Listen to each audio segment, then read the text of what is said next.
Hi, welcome everyone to the funding workshop. We're just going to do a test here, just to be sure everyone on the webinar can hear us okay. If you cannot hear us, please let us know, type in a message in the chat box. 31 online. 31 online, great.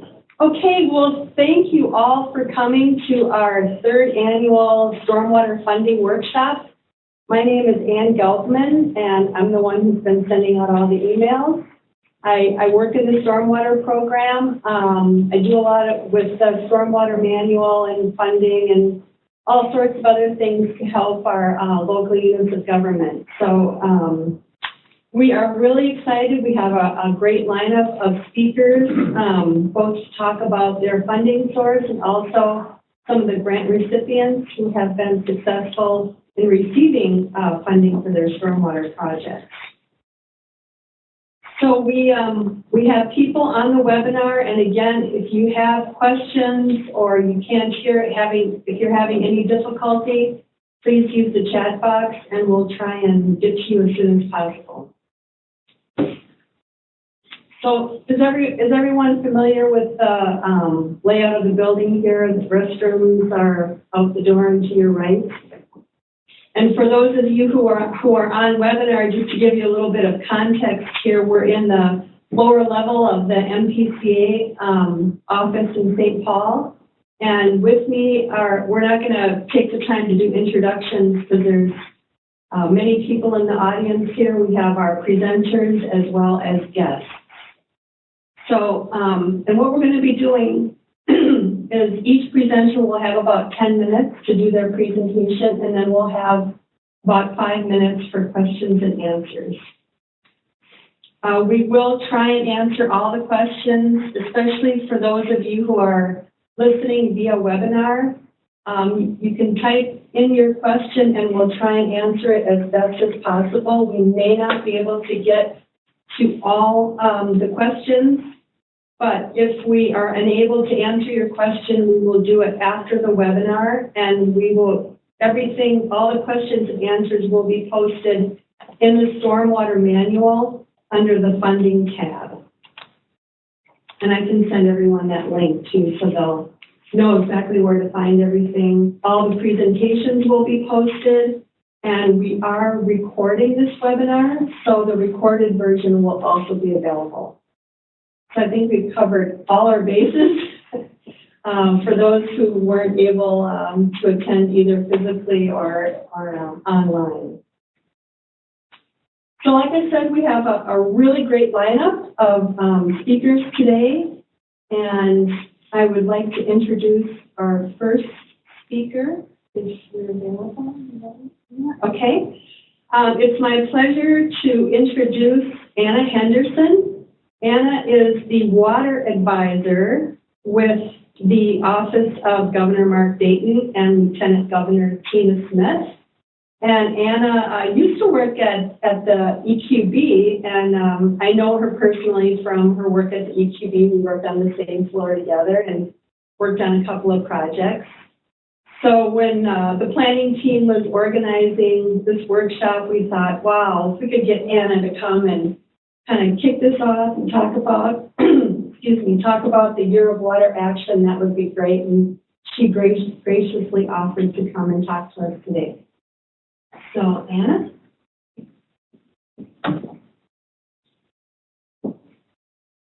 Hi, thanks so much for having me here, Anne, and thank you all for being here. And I just wanted to say that I worked with Anne a couple of years ago on the EQB Water Policy Report. There's some other folks in the room here who I worked with too, and it was just a really fun time, and it was really interesting to dig into the stormwater a little bit more during that process. So I just wanted to start by introducing myself a little bit. I've been in my role since September, so I'm still relatively new, and we are back at the Capitol, which is even newer. And if you haven't been there, you should check it out because it's really, really beautiful. And there are rooms there that any Minnesota citizens can reserve for meetings, which is not something that I had ever realized before. So there's the Capitol is your building, and you should take advantage of it. So in my role, I support the governor's work to ensure a legacy of clean water, and this includes working with the agencies, stakeholders, the legislature, as well as supporting his year of water action, which is in some ways more of a programmatic thing. Just so you know a little bit about my background, I moved to Minnesota because of the lakes. I'm a scientist, and I did my graduate work studying lakes at the university. And as a scientist working on lakes, I went all over the state in all different seasons and saw a lot of really different water bodies. It was really fun. And when my career took me out of Minnesota, I really quickly came back because I wanted to be here and raise my kids with all of our great water resources and parks. So at the Governor's Water Summit last year, he heard that we need to build the water ethic in the state. That was one of the really big takeaways that he had. And that's why he then declared this year of water action. And what he's looking for out of this is to engage every citizen in the conversation about water and taking responsibility for water. Since declaring that year of water action this summer, he went on this 87 counties and 86 day tour, and he traveled around the state and he talked to local governments and farmers and communities and business leaders about many things, but one of the focuses was their water. And he's been collecting all these ideas and thinking about them. And then just a couple of weeks ago, to build on that water summit he held last year in St. Paul, he held another water summit in Morris, Minnesota. We had about 500 people in the room there, and then another 150 at satellite locations around the state. And we had, it was streaming online, and we've had 1,400 people go to that streaming feed, which I was kind of surprised. And it's still up there, so if there's anything you're curious about, you can go and watch it there. The keynote at this recent event was the retired CEO of Cargill, Greg Page, and there were a couple of different panels that had practitioners on the land working on farming, soil water conservation districts, local governments, city utilities that are dealing with water. Coming out of both of these events, the governor felt that we really need to accelerate the pace of progress.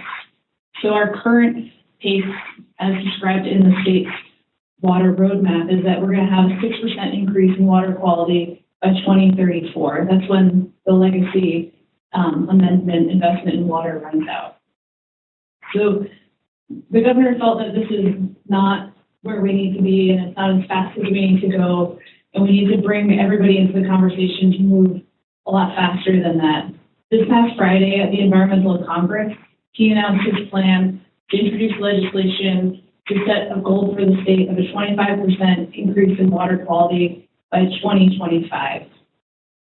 This isn't a regulatory legislation. It's really about engaging everybody in a shared and common goal. And it's about having grassroots conversation and grassroots ideas that are coming from the bottom up to influence what happens at the legislature and in the state agencies to help us reach that 25% goal. It's also recognizing that in some parts of the state we have clean water. There really isn't that much of a concern. And in different parts of the state where we do have concerns, they really range depending on the type of developments on the land and the geology of those areas. So some places we're really worried about excess nutrients, other places we're worried about bacteria or sediment or chloride. And so the way that this goal and this process is set up is to recognize those regional differences and have conversations in regions about what's relevant and important to the communities there, to hear about how it would improve their quality of life or their economy to make these improvements, and then what's needed to do it.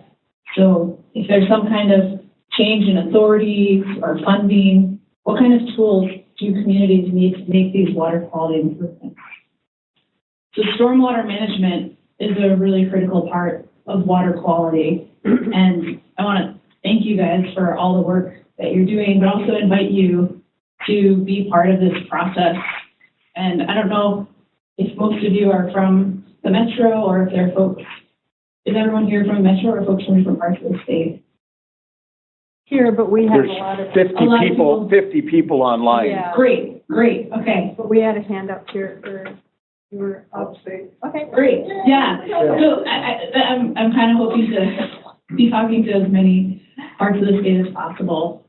So I hope that you'll keep this 25% improvement in water quality goal in mind and let us know how we can best engage your communities and what role stormwater management has in this, what you think you need to help you do your job and to make stormwater management help achieve this goal. And so I just invite you to please let me know ideas or thoughts that you have about this, either from the perspective of stormwater management or from your communities. And I'd be really interested to hear it. And thank you so much for your work. And I guess if there's time, I don't know if anybody wants to ask questions. No, we have time. Yeah. Anyone have questions for Anna? Come on, guys, from the governor's office. Yeah. When you say a 25% increase in water quality, what exactly does that mean? So The question was, when you say 25% improvement in water quality, what does that mean?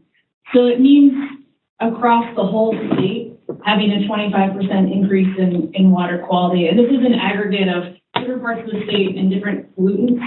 And because it's not a regulatory, it's not written as regulatory language, it doesn't have really stringent legal language in it, because in some parts of the state, the concerns are going to be really different than the other parts. And so what you want to make that water quality improvement in is going to range depending on where you are.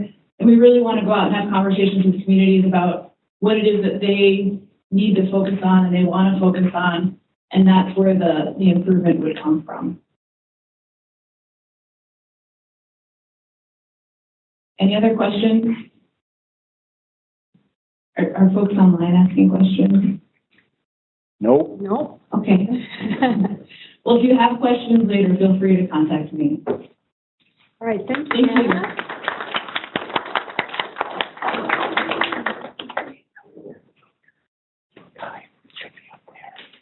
All right. Thanks again, Anna, for coming, and you're free to stay as long as you like. Okay, our next speaker is Michael Thompson, and Michael is the Public Works Director at the City of Maplewood. And we asked Michael to come and talk about asset management. I think for a lot of you, this is an extremely important topic. The City of Maplewood recently received an award on their asset management program, so we thought it'd be great to have Michael here to come and talk about what they're doing at the City of Maplewood for asset management. Welcome, Michael. All right, thank you, Ann, for the invite. And our audit last year went well. Otherwise, I don't know if I'd be here today.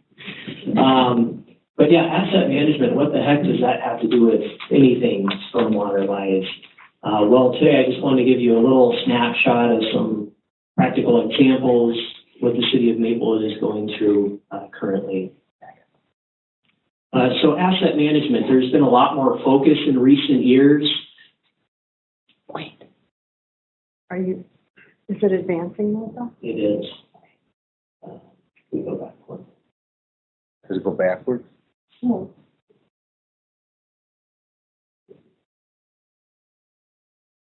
I'll try clicking on that again. Oh, it wasn't. This is just to test you, Michael, and try to rattle you a little bit there. Is this still part of the audit? Okay. All right, so more focus on asset management. The Minnesota 2050 initiative, they, over the past couple of years, they've done surveys, checking with counties, cities. What are they doing for asset management? Do you even know what it means? The Office of the State Auditor has worked on the infrastructure stress transparency tool for some of the water and wastewater infrastructure. And a lot of you may recall the coal tar sealant legislation, and that was kind of the start of some of the inventory for the stormwater ponds. So this got everybody really looking at asset management. And of course, there's a call for more government transparency from the public. What do we own? Why are we paying all this money to fix it? And why are certain budget decisions made and where. You always hear the stories, 30, 40 years ago, you get a dart and you throw it on the board of the city map. Wherever it lands, that's where you're going to put your money. But today, there is a lot of effort that goes into exactly how we prioritize and how we use those public resource dollars.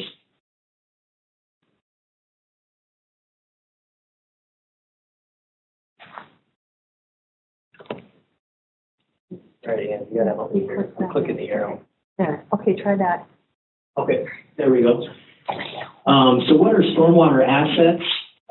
In the city of Maplewood, we've defined those, and I'm going to go through some of those here. Those are basins. So under the basin sections, we have ponds, infiltration basins, rain gardens, wetlands. So we further break down basins based on different attributes. We have outlets, and we could break those down as attributes also. So for MS4 permitting, we look at outlets, those outfalls that go into wetlands and also at city limits. We have a breakdown of treatment devices, so grit chambers, storm scepters, drain tiles, culverts, lift stations, inlets, pipes, and manholes. I did want to call out the manhole section here, and this allows you how we track it, and I'll get into that here in a minute, but we have a number of sumps throughout the city in various manholes, so this allows us to isolate all the manholes that have sumps. We can track how much sediment we're taking out, et cetera. So why track your stormwater assets? Preventative maintenance. You can normalize your inspections. For example, the MS4 permit, you want to get through your ponds on a 5-year cycle or a permit cycle, so you can trigger 20% a year. So that is something you want to make regular. You can program that in. And the biggest thing is you just want to be proactive versus reactive. So looking at repairs, replacement, your life cycle, expectations, and budgeting. How are you going to pay to do all this? And again, I think a common theme here is the asset management ties into your MS4 permitting. It ties into getting grants, showing that your decisions are data-driven. Going back to that Minnesota 2050 organization, they led a survey and a number of government agencies responded. And I think this shows the need of where improvement is needed in asset management. So just over half practice some form of asset management. And the most important or primary reason was for that preserve, maintain, and extend the life of the infrastructure. But about 80% of the respondents gave their jurisdiction a rating of 3 or lower in how well they're doing in asset management. So I would encourage you to look, if you haven't done it yet, look into asset management for your agency. There's a lot of great resources, whether it's the Office of the State Auditor or the Minnesota 2050 organization. But of the 529 agencies that responded, as you can see, there isn't really a good asset management system in place. A lot of it is, they go off memory. A lot of the cities just, hey, we've had somebody in this job for many years. They just know how to do it. A lot of people just use pencil and paper. Some people use Excel. Cartograph is a program that is used. Icon is used. I know a lot of people use Icon for pavement management. So this is just a sampling of information from that survey. The City of Maplewood's perspective on asset management, we wanted to roll out a holistic system. So not only looking at our stormwater assets, but our streets, our buildings, our sanitary sewer. So getting everything where we could track it. So we met with key department leaders. We vetted a number of programs. We met with sales reps and vendors. For example, we went over to Cottage Grove to see what they were doing. We met with the Roseville staff to see how they were tracking their assets, what was working, what wasn't. So if you are going to look at asset management, make sure you take your time because it's a big decision. It's a legacy decision for your agency or group. We wanted to create internal stakeholder buy-in. So we worked with our line workers, our supervisors, And right now we are in the implementation process, so it took us about a year and a half to get to this point where we decided the program that we wanted, the city council dedicating the funding for that implementation. So right now we're about 2 months in, we have about 7 more months to go in that implementation. So what does the implementation mean?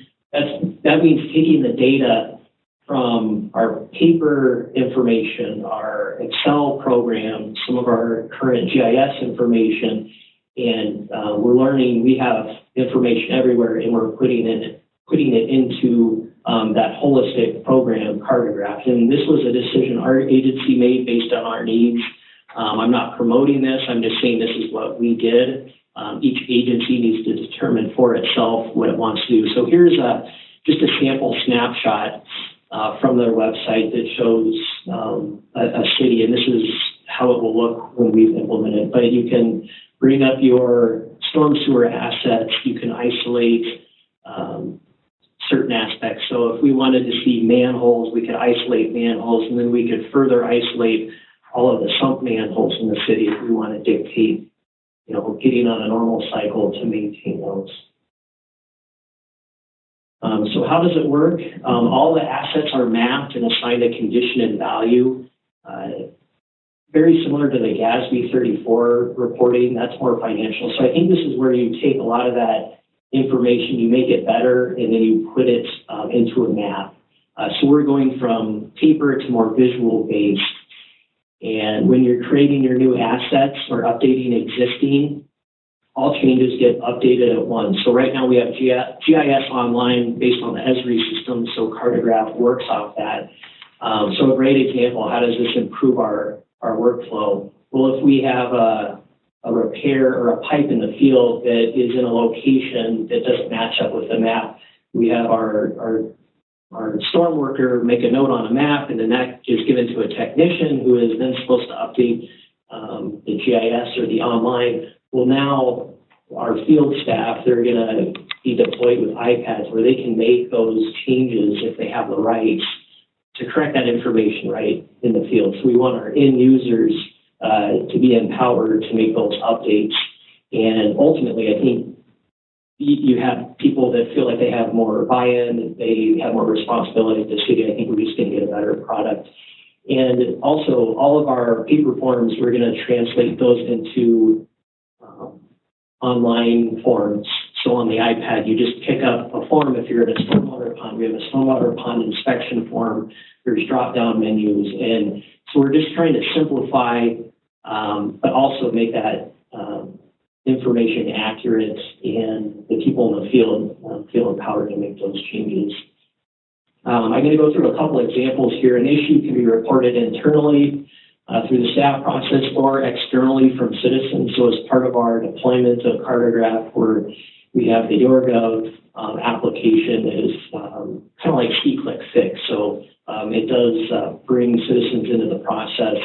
A citizen snaps a photo of a flooding issue on a smartphone app, a location is tagged, and then that gets updated to our Cartograph system. The correct person on staff is alerted and then can prioritize that, assign a task, so the task would be clear debris, and then the resources are entered. So we can really track our workflow and where we're spending our time. So in 3 years from now, I can say, okay, where did we do a lot of work? I want to pinpoint these areas because maybe there's a perpetual problem that we haven't seen, but now we can pull up reports or mapping that shows us where we need to spend more time or money. Another example is citizen reports paint dumped into a catch basin. So the request would be input into the system at asset location MH254, which is a manhole, as an issue terminal illicit discharge. So that's then assigned a task for the city staff person to investigate and document. And this again is where a form could come up and we enter that on the specifics of the issue. And I think when government agencies go to something like this, I think it all comes back to simplicity of reporting. So at the end of the year, instead of going through talking to the fire chief or the storm sewer crew chief, all this information will be right in a system where you click a button, illicit discharge. Every incident comes up. There's notes under every single one with more detailed information, how it was resolved, and there is a reporting back to the general public on if that was resolved. So there's a transparency piece to this also. Another example, section of storm pipe is found to be collapsed after a preventative maintenance inspection. We enter that there's a pipe break is the issue on the section of pipe and assign a task to replace it. Then we can also enter the resources. And then this is where you can track your condition. You can update your condition if you put a brand new pipe in there. Say your rating system is on a 1 to 10 scale. You can say, okay, it went from a 2 to a 10. So now, hey, tomorrow when I go look at my storm sewer system, I know exactly the condition it's in rather than just, well, we think it's in this shape. This is real-time reporting and tracking. So why all of this asset management stuff? Reports and data at the touch of a button. How many manholes are rated poor, for example? Click one button, that pops everything up on a list or map-based. You can hand that to your field staff and make some prioritization on workflow, say for the springtime. But it is a trigger also for that preventative maintenance in an inspection cycle. It historically, holistically stores all your assets across functions so they can speak to one another. And that's where our city, we're going storm sewer, we're putting our streets in, we're putting our sanitary sewer. So we're putting all of our assets into a system so we can make sure if we're repairing the storm sewer, do we need to replace this segment of street too so we're not coming back later or vice versa. And then also there's some pretty slick tools where if there's a FEMA event where you need to get reimbursement, there's an automatic button you can push that brings up the rates and you just track your regular hours and what you did. So there's some simplicity in reporting. So final thoughts, asset management depends upon your needs. Maplewood went to a holistic approach just to better track our condition values and future needs. It is very helpful to have all assets and information in a user-friendly system, and that means something different to everybody. So that's some research that you would need to do. But again, I think this comes back to succession planning. For an agency to get all of their assets into a system where you're not relying on Joe or Betty, and if they retire, we're going to lose all of that information. I think that's something agencies need to consider. And I've hit on this before, but ability to sort, create reports, drill down on data, create heat maps. It's informed decision-making, data-driven. So if you're going for grants, you can show the need. I think there's a lot of push for having more data-driven decisions and transparency. And our city council is very supportive with this approach to make smart capital investments, right? Tax dollars, we have to make those go as far as we can, being good stewards of the public dollar. So with that, that's just a quick, brief presentation, but I'd be happy to answer any questions you have. Thank you. Well, Michael, that was really informative. Thank you. You packed a lot of information in a short amount of time. Appreciate that. We could probably spend a whole half hour, 45 minutes just on the asset management piece. So does anyone in the audience have any questions for Michael? We've got a couple of minutes. Hold on, I'll be right there.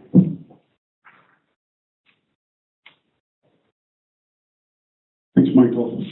I'm curious about, as you do your condition assessments in order to look forward at needs and spikes and resource needs or cost. Pavement condition is a pretty easy thing to visualize, but what do you do with the underground infrastructure? Have you got to that point yet to estimate or actually do field inspections of existing conditions? Yeah, thanks, Ron. That's a great question. I would, yeah, for pavement, absolutely. We've been doing that for a long time, the pavement condition index rating from 1 to 100. But the underground utilities, I mean, Maplewood, we don't have a specific system on 1 to 100 or 1 to 10. It's just kind of good, fair, and poor. But I think as we're having those discussions right now, it's just kind of brought that forward is, okay, now is the time to assign define it a condition that works for us moving forward instead of just good, fair, and poor. So maybe we do need to go to something more robust, like the PCI rating system. So that's on our to-do list. Okay, another question? Hi, Michael, Eric, my friend, City Egan. See, I had a question. When a resident in Maplewood wants to report on something through a app that you mentioned, do they actually have to have that on their smartphone, in which case part of your plan is to get residents to get this app on their phones to report from? Yeah, great question. And yes, and that's still hasn't been deployed, but that's at the later part of our implementation. My understanding is, yes, there's a specific app for that, just like C-Click Fix. And there will be a public push to get that information out in our city newsletter and other ways. But, yeah, so it's going to be a multi-pronged approach to get that word out. So we have two questions online here, so we'll ask the first one. Any price for the Maplewood process here for stats and population ballpark? How much does it cost to put this together? A lot of staff time, I can tell you that much. I don't know if I should mention pricing here. I could maybe supply that information, and then you guys can disseminate that as needed. But yeah, our city, we're about 40,000. I can give you a rough number. I mean, for the implementation of the purchase of the program, well, the implementation is kind of in the $40,000 to $60,000 range, and then there's an annual fee on top of that. So another question here, any cost estimates for the cartography system, and depends on scope of infrastructure and size of community. Yeah, and that's where we worked with many vendors to sit down to see what their systems could do. Pricing varies, and I don't think it would be fair to give specific pricing because it does depend on how many assets you're looking at, the shape of your city, the population. So there's a number of things that go into that. You know, I'm not a vendor with cartographs, so I think if you want detailed information, you would need to call various vendors to get a spectrum of quotes. Again, making a decision on first you need to decide what program works best for you. Thank you, Michael. And if you want to forward me some cost information, you can do that and I can post it and look up questions and answers. Michael, great presentation. Mike Carter with the Airports Commission. My question is, when you were referencing to the heat map and kind of looking at the problem areas, did you have a weighting of that criteria, priority, or do you see where I'm kind of going with that? Yeah, I do.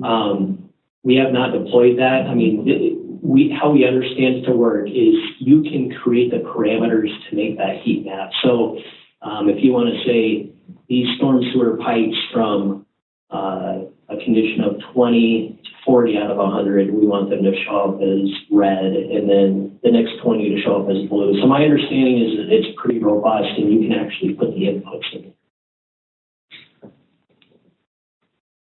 All right. I think we'll move on to our next speaker.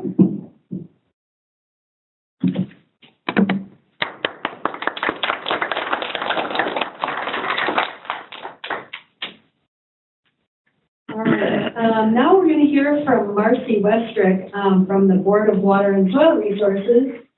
And Marcy is going to talk to us, give us some insight on the Clean Water Fund. And then we will hear from two speakers. One was awarded a grant for under projects and practices, and the other for the accelerated implementation grant. But Marcy will explain each of the funding sources and talk a little bit about that. So, Marcy? Yeah. Next slide.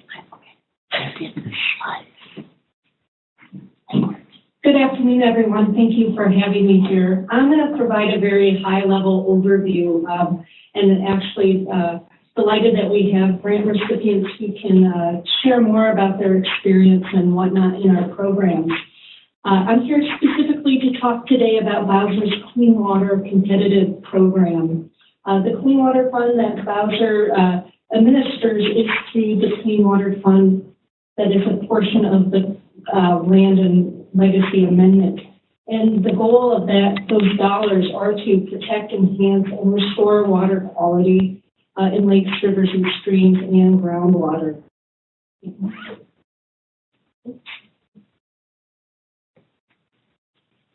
Basically, our programs address specifically implementation of on-the-ground projects for non-point source restoration and protection activities. And I would just point out that non-point restoration in Bowser's term is diffuse pollution from runoff. So it's not necessarily equated to the permit typical of MS4s, but just something to point out. And essentially, our programs are looking at projects that are prioritizing local resources, targeting for effectiveness, and being able to measure the impact on water quality.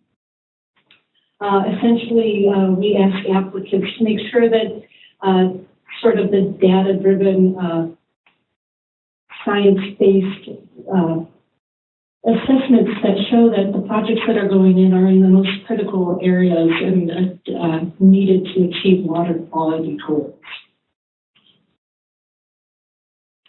Our funding is guided by the Non-Point Priority Funding Plan. This came into statute in 2014 by the legislature.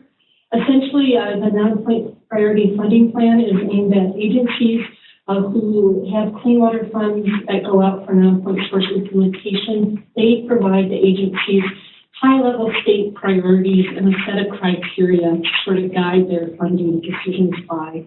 You can find the non-point priority funding plan on the Bowser website.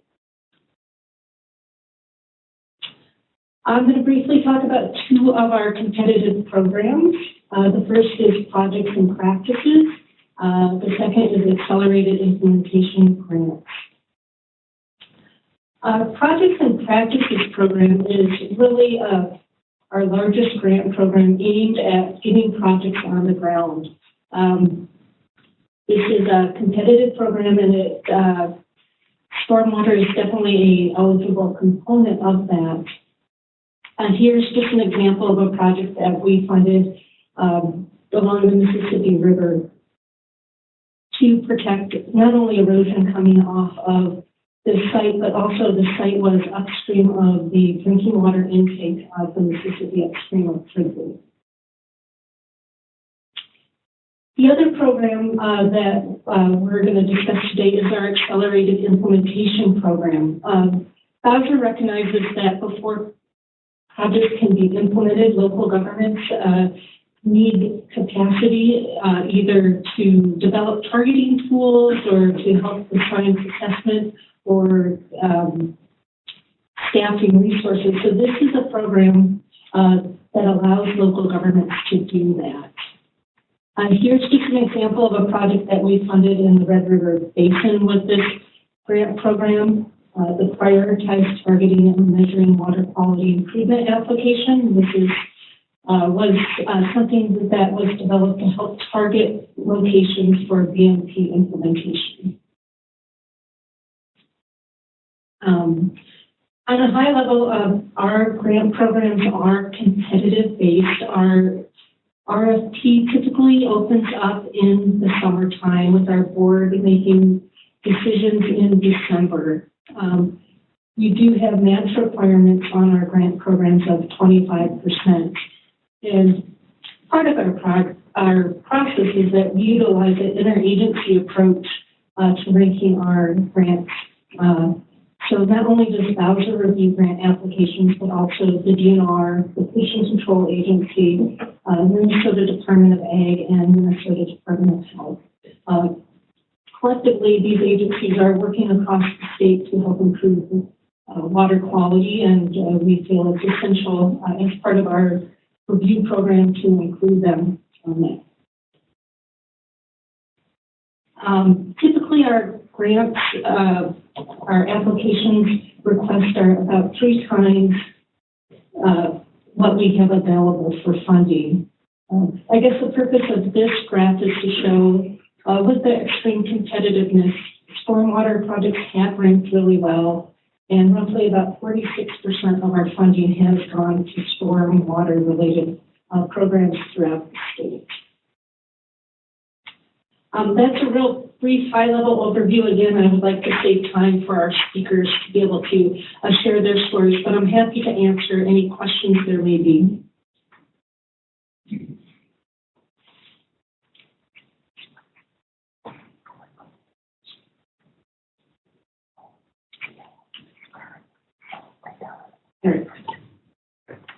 Is somebody asking questions?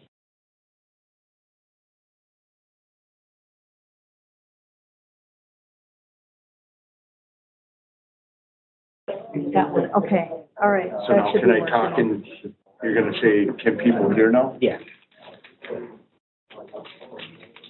Once you say something. All right, would everyone please take a seat? We are ready to begin the rest of our workshop for this afternoon.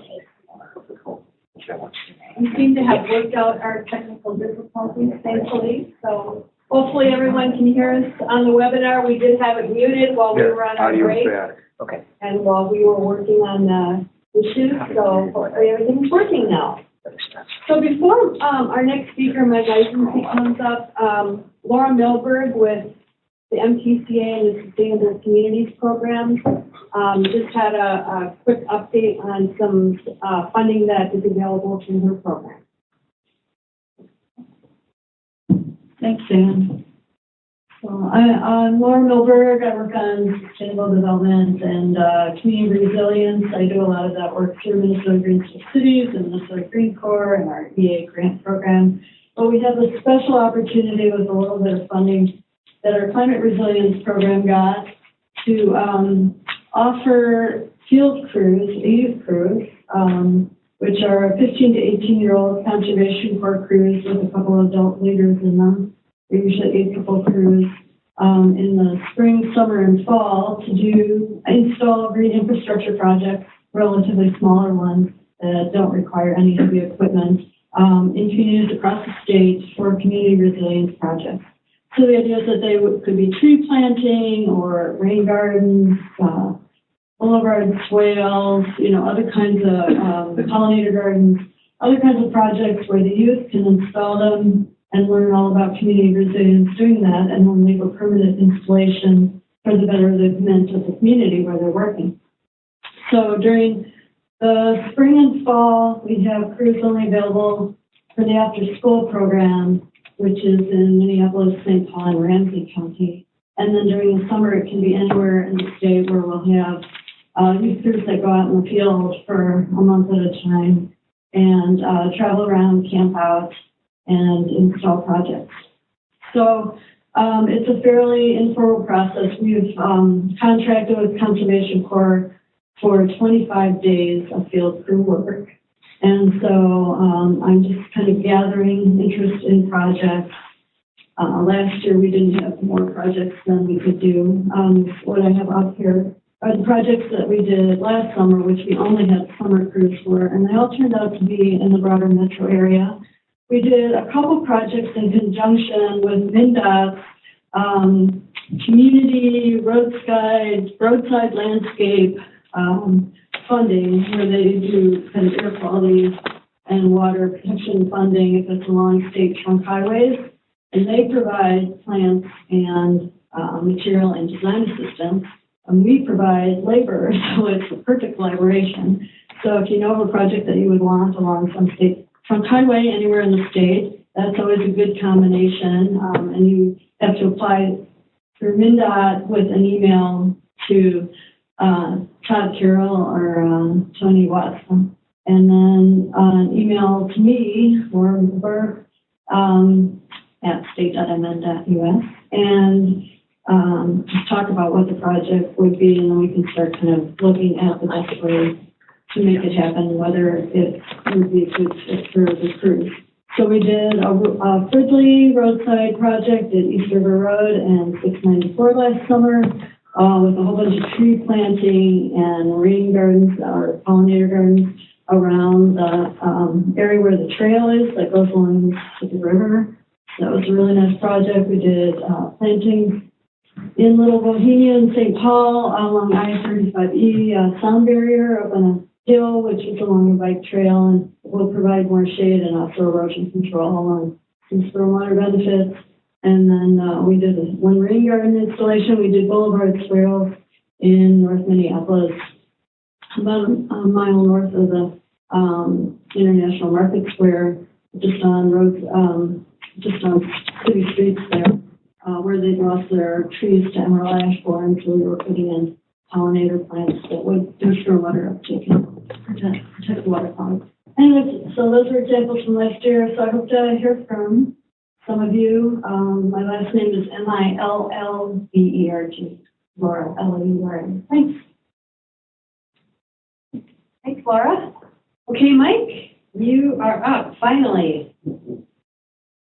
So Mike Eisenstein is the Middle St. Croix Watershed Management Organization Administrator. Awesome. And he received an accelerated implementation grant, and he's going to tell you all about it and how he was able to secure the funding.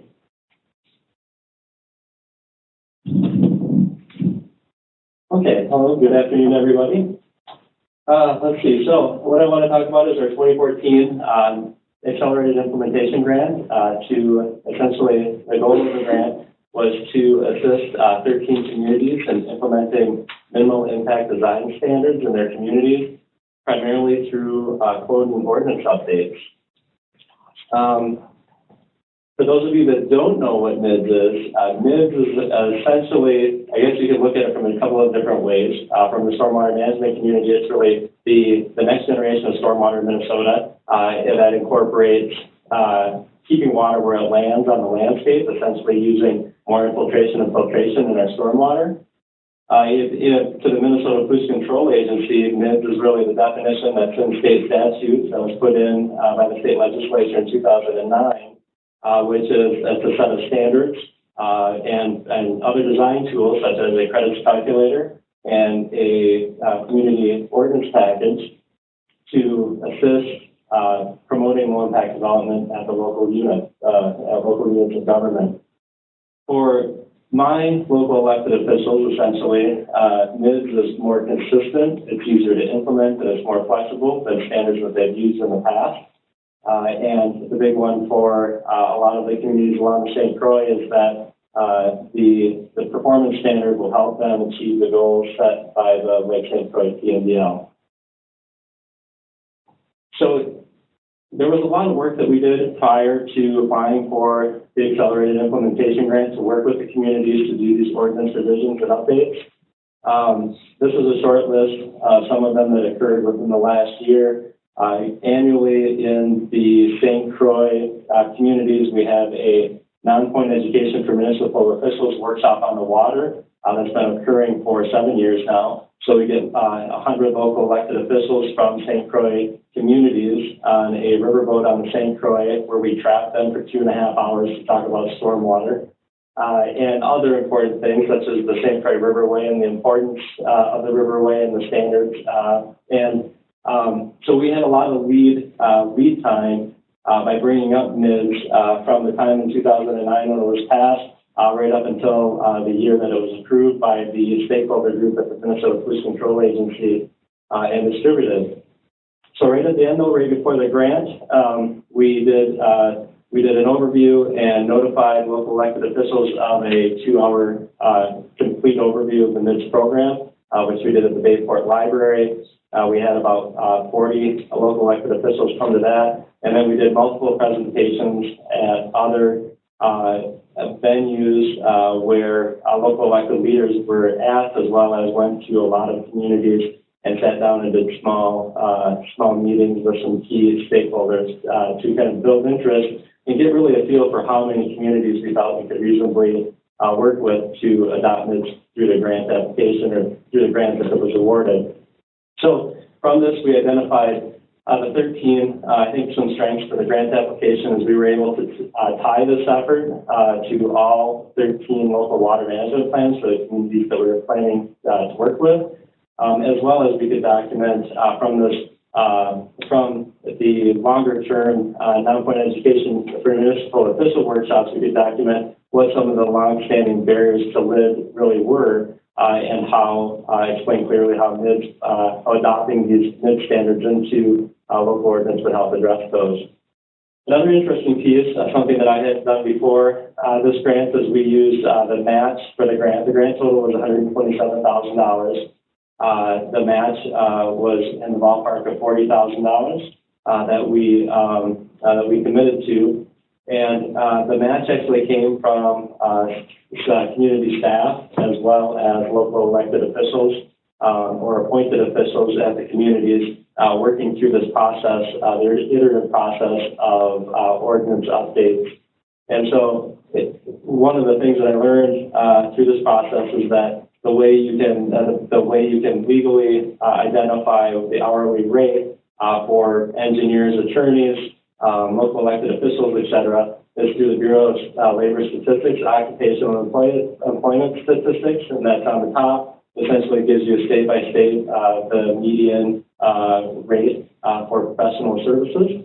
And then on the bottom is basically the beginning of a very long spreadsheet where we documented every single meeting, all 88 of them, that we did over 2 years, and individuals at those meetings. And then, behind the spreadsheet is also documentation of the sign-in sheet from each of those meetings for the non-public meetings, and then of course the public meetings. We have that document linked to the minutes from the meeting that actually identify who was there for council and staff. So prior to actually doing an audit of the community's existing ordinance and starting that process, where we use consulting to go through and look at potential locations and potential edits. The first thing we had to do once we received the grant and the grant agreement was signed was to we wanted a level of commitment before we started investing a lot of funds into this ordinance update process. So first thing that we did is we realized that now it used to be that it was really legal counsel in the communities that would drive the ordinance update process. Now it tends to be more planning, and legal really doesn't get involved in the process, at least in our communities, until the very end where they do one legal review of the document that was created. We wanted to get ahead of that. So we started out actually the whole process by having a legal preview workshop for all of the community attorneys. And that was actually reimbursable. That was a reimbursable expense back to the communities. So it ranged anywhere from $600 to $800 per community to send their attorney to a legal preview workshop, where we actually reviewed the NIDS community assistance package and the legal language and answered a lot of questions. And then we went through a series of sent letters to all the communities. At the same time, we were meeting with community staff and doing an introduction to what MIDS was and what the ordinance update might look like and getting their input and feedback. And then we worked with community staff to schedule introductory presentations at each planning commission and then each council meeting. And the end goal of that was to request council if they wanted to participate in the grant to actually pass a formal resolution to participate in the ordinance update process and adopt MIDS at the end of the process. So once that resolution was passed, then we basically used two of the forms in the community assistance package. There's a long form for the ordinance update and then a short form. It's got three different forms in the ordinance forms in the packet, depending on the kind of the capacity that's already in place with the city. Some of our communities didn't really have any stormwater or erosion and sediment control information in their ordinance, and the little bit they did have was in the early 1980s, and so it really wasn't relevant. So for those, we used the long form. And we used a modified version that also synchronized with both the Middle St. Croix WMO as well as the Valley Branch Watershed District, which most of the communities that we worked with had both watersheds in their boundaries.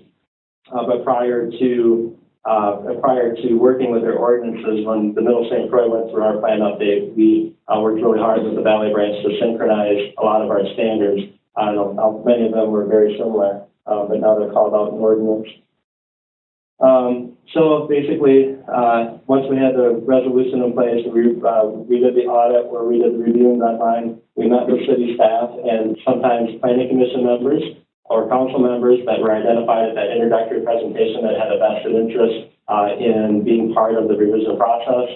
And we went through usually a two-step revision process with the ordinance, and then we requested a formal request for engineering, planning, and legal review. In many of the communities, those folks were actually at the table as part of the community staff during the revision process, but then they went through a full formal review with usually the second draft ordinance.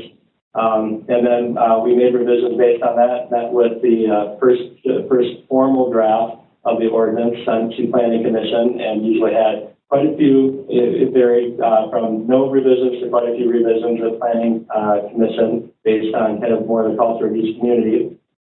And then once those revisions were completed, then it went to City Council for public hearing, et cetera. And we really didn't have any revisions by the time we got to Council through that process. Council seemed pretty happy with the revisions. And out of the 13 communities that we're working with, 8 have adopted the revised ordinances at this point. We have one community that it's past City Council, so the next couple of months they'll be revised. And then we have 3 that are working towards it a little bit more slowly. They actually did not pass the resolution, so our kind of effort went to education and outreach, but they're still moving forward. So everything that we did is well documented, and it's on the Middle St. Croix WMO website under grant reporting, which is where the final report is located.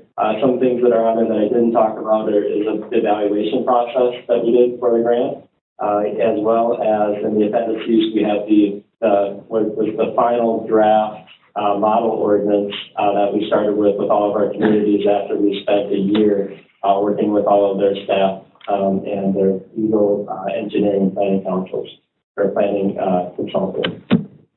All right, and with that, I will take any questions if there are any. Well, thanks, Mike. I'd like to start with a question. Can you please describe why you decided to go with your fund implementation grant and kind of what your thinking was behind that and the support, or was it difficult to go through that process? Sure. I think that the primary driver for the accelerated implementation grants was that there really aren't a lot of grants that allow for ordinance update work to occur. But we saw that because we have, the standards that we have in place along the St. Croix, the trigger for doing volume control is 6,000 square feet of newer redeveloped impervious surface. And so we have a fairly small threshold, and we were really going for more consistency and flexibility. And the goal was to make the process more transparent for landowners, so it would become easier and faster and more effective to get all these practices on the ground. And because our threshold is so low, I believe this year we had 28 projects that installed volume control, and so it worked very well for our long-term goals of meeting our TMDL and reducing phosphorus loads to St. Croix. Thank you. Other questions for Mike on this project? Any questions for Marcy on the accelerated implementation grant and other eligibility requirements or projects or anything? Do you have anything online, Bill? Nope, and I haven't disconnected anything. That's good. All right, thanks, Mike.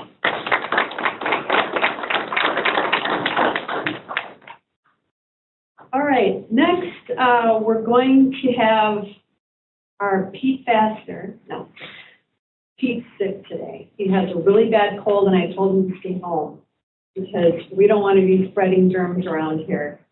So Bill Dunn has graciously offered to take Pete's position here, and he's going to talk to you about the 319 grant and the Clean Water Partnership loan. And right after Bill is done with that, Justin Hansen from the Cedar River Watershed District, who drove all the way from Boston, is here with us, and he's going to talk about his experience as a Clean Water Partnership recipient. Ready, Bill? Trying. Oh, I'm working on it. okay. Resume. How come it's on the wrong screen now? Oh, dear. Oh, no. Let's go from the beginning. I tried. It's not working. Zoom slideshow. Should I see if it works? Is it on? Yeah. Oh, Yeah. oh. And can you take a record of it? You said.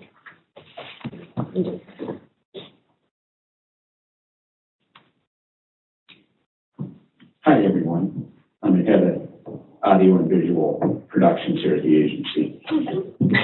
Actually, we're an agency of almost 1,000, and you ended up with me today, so thank you very much. I'm the State Revolving Fund Coordinator, and the Clean Water Partnership is a sub-fund of the SRL.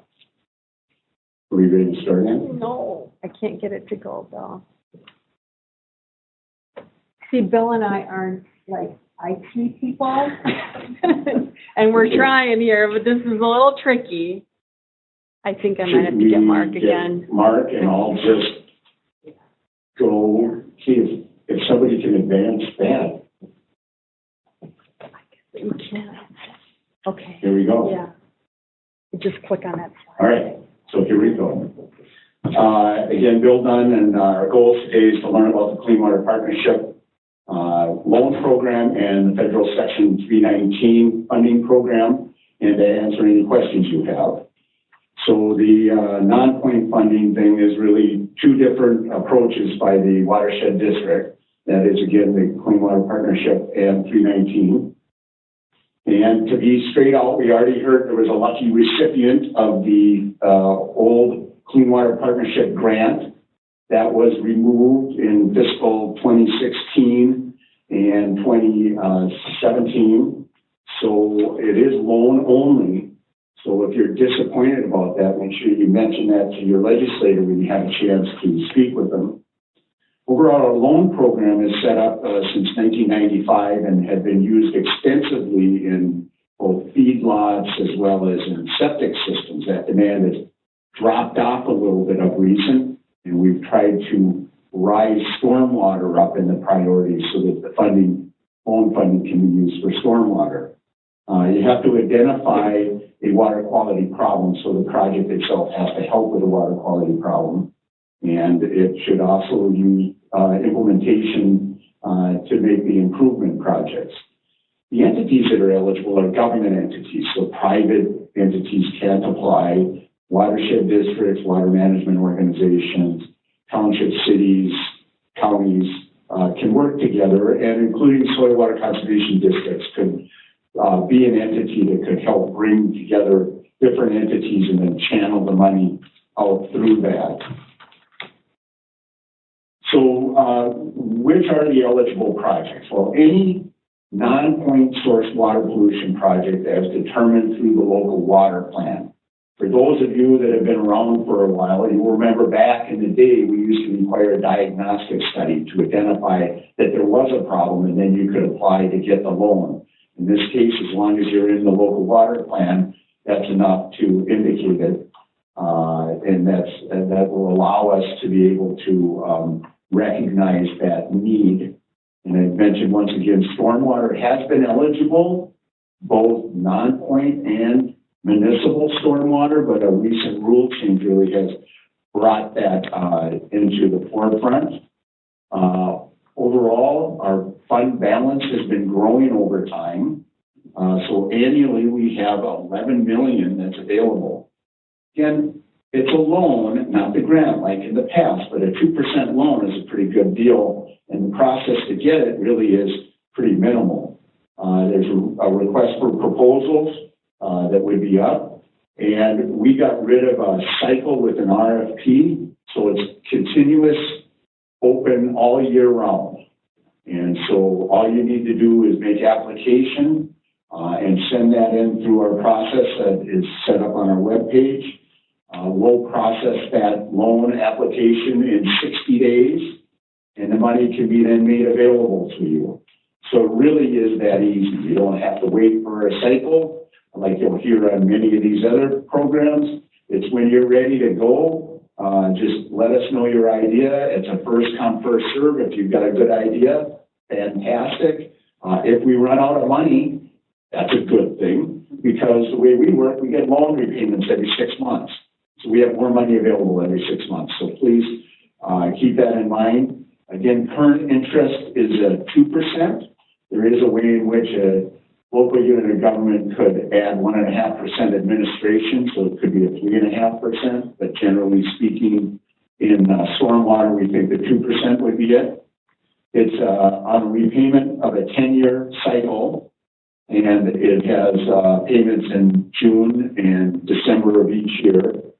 And the loan projects do not need a match because it's 100% loan, so you just pay the loan back. And over time, we've done 310 loan agreements and over $62 million that's been passed out through this program. Now, show of hands, exercise period of anyone that's done a CWP loan or grant.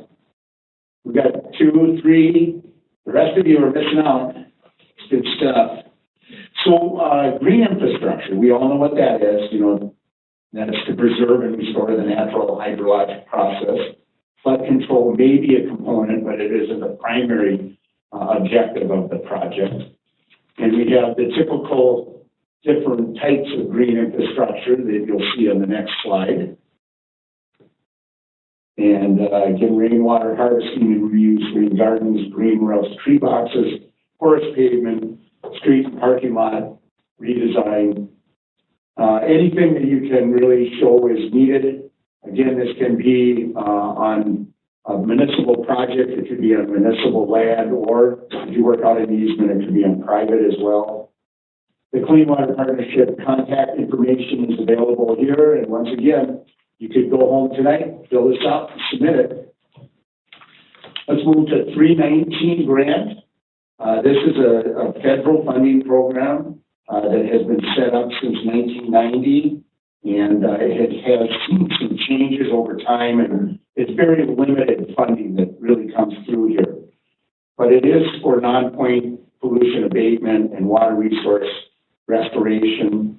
Eligible entities would be watershed districts, water management organizations, joint powers, SWCDs, colleges, American Indian tribes, nonprofits, and others interested in pollution abatement. Again, if you're a nonprofit that work with a soil water conservation district or some other entity to help apply for that, and then you can help administer it. The 319 funding available in 2017 would be $2.5 million that's available. We now use a request for grant application, which is a RIPCA. This is one of those programs where there's a cycle. It's coming up later this month on February 17th. That will open up. It'll be for grants that will be executed by winter of 2017 or the beginning of 2018, and would be available through the next 3 years of construction or August 31st, 2021. The grant funding must be matched by local cash or in kind, and you'll see that the grant amount is 55%, so the local match that's needed is 45%. And again, there's a variety of sources that can be used for that match. Clean Water Fund from Bowser may be used as the match, as long as the objectives of the Clean Water Fund of 319 are not overlapping or duplicative. Sorry, no double dipping. We know everybody would like a grant program like that, but we don't have one. So, and the 319 program really is really limited. It is really to those that have a TMDL in the area. In the past, again, the program was different. It was more open. We wanted to see demonstration, education, research projects Now it's about BMPs on the ground in TMDL areas that have RAPs and one watershed and so forth, so that it's integrated into the overall watershed strategy. So what the project really needs to focus in on is critical areas for implementation. So again, that would be TMDL or geographic areas that are identified within the watershed model and should show disproportionate contributions of pollutants from that area and must have measurable outcomes that include significant pollution reduction. So you're in competition to see who can get the most removal, and that helps determine who gets these limited funds. You can see that there's the contact information here. I missed the point that there's no maximum grant amount that can be requested. So, excuse me, someone has a really good idea and can put together a really good proposal, they can request the full 2.5 million, and they could be successful in receiving it and skip everybody else. So think big or think small, but really, if you don't apply, I guarantee you, you won't get the grant. So with that, there's some more information that can be located on that short link. Hopefully y'all wrote that down there. And with that, we'll take any questions before we talk to a successful project sponsor. All right, who has a question?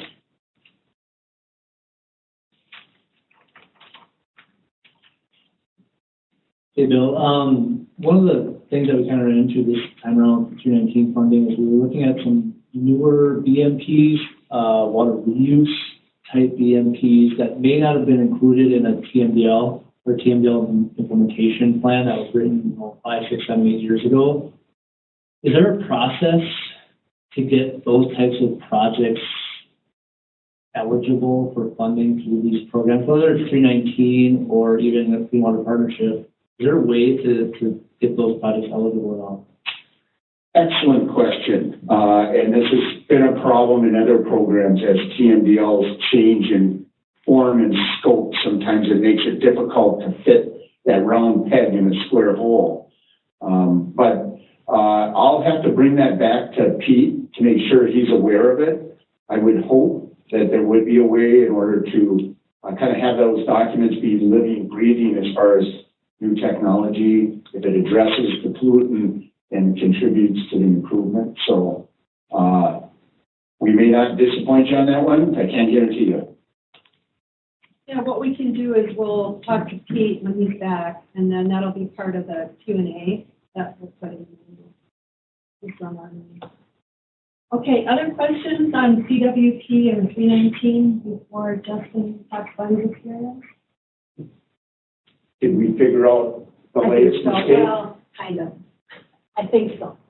We'll see. There's no evaluation form, right? Right. There'll be no evaluation form. So if anyone's really disappointed about how this is being pulled off, keep it to yourself. All right. Justin? Did we get that loaded in here? He doesn't have a presentation. Oh, thank you. He has a handout. He mentioned that I can be very brief in my comments, so I think I'll probably go ahead and do that. Thanks for the opportunity to come and talk with you guys today. Actually, it's a nice opportunity for me to go hassle some of the Bowser staff that I don't get to check in with at the St. Paul office very often. So, looking around the room, a lot of folks I don't recognize, so this is good. Actually, good opportunity for me to hear from you guys a little bit too. My name is Justin Hanson, and I work with Cedar River Watershed District and the Soil and Water Conservation District in our county. So we're very ag, where I'd imagine, I think the audience today is probably very urban, right? Is there any ag folks in the audience at all today? Okay. So maybe just a little bit of background on us then. The Watershed District's been around for 10 years. It'll be 10 years this spring, actually. So we're kind of a middle school age group, right? And so we've been trying to develop as fast as we can with our projects and coming along and even speaking to the Clean Water Partnership. Yeah, I don't know how successful we are. Our work plan is just getting improved now. We're just getting on the ground with this opportunity. So a lot of the projects and programs we get involved with are relatively new, but the Watershed District was formed basically out of chronic flooding issues and water quality concerns from the local community in Austin, the surrounding area, for the Cedar River. And so with the public outcry early on, to get established, you guys are starting a new level of government where there wasn't government and taxing before. So there's definitely been a push for us to show results and to get involved with projects early on. So we invested in quite a bit of modeling actually in our early stages and modeling that probably isn't all that different to you guys. I know the urban folks have extensive modeling in egg country. Just an H&H model, hydrologic and hydraulic model, is something that's almost unheard of. But we did get that established, so we understood the hydrologic dynamics of our watershed. And then tying that in with all of our water quality, a series of different water quality models to go along with it. And so by doing that, we've taken this message out to the community that said, it's really important that we get this data, we have this data, now we want to go do projects. And the Austin area is very progressive. The community started this initiative called Vision 2020, where they set out to establish, community projects of improvement by the year 2020. And one of just a very handful of things that they were going to actually focus on and go for funding on was water quality. Water quality was one of the highest priorities with the entire community. So we had this tremendous relationship that got established with Austin when they said, hey, let's partner up on this and take a community ask to the Hormel Foundation to go do some really great projects. And so a year ago, the Hormel Foundation awarded us $3 million and change to go do water quality projects on the landscape, with the idea that we would also match that, right? So it's great to get $3 million, but then to match that with another $3 million. So with part of that request, you can see on the front page there, I break that out just a little bit to show you. We anticipated some state funding, and the Vision 2020 is basically this Hormel Foundation funding that we're talking about. It gets routed through this organization called Vision 2020. But then we also have to have a local, some local skin in the game. So our idea when we pitched this to them is that we'd have $1 million ask. Now again, the difference between urban and rural a little bit, $1 million does not seem like a ton of money to go do projects. Maybe to some of you. For my board, it was significant, right? We don't do anything more than the administrative levy, and the $250,000 administrative levy is all we funded ourselves with in all the previous years. So this is, I had board members that believed that this is all we should be doing, right? You function within your administrative levy, and we don't need to be doing projects outside of this. And so it was a little bit of a challenge when we started talking about how we're going to implement these projects. It's great to have all this money on the table, but at that local level, and it happened to come at a time when the ag economy was going to tank, right? So all the farmers on my board are saying, even if we can't levy anything additional.